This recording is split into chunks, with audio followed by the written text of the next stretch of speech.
এবার ঈদে মুক্তি পেয়েছে ৬টি সিনেমা, তবে আলোচনার কেন্দ্রে ছিল ৪টি ছবির ৩ নায়িকা তমা মির্জা, ইধিকা পাল ও শবনম বুবলি। কে কেমন করলেন অভিনয়ে?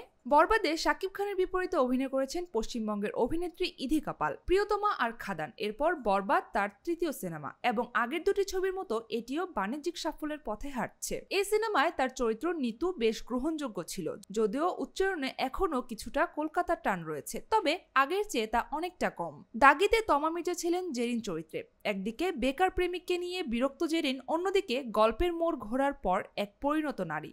দুই দিকেই তমা তার চরিত্রে বিশ্বাসযোগ্যতা এনেছে। সুড়ঙ্গ, ফ্রাইডে কিংবা আমলনামার মতো কাজগুলো তার অভিনেত্রী সত্তাকে আরও শানিত করেছে, সেটা স্পষ্ট দাগিতে।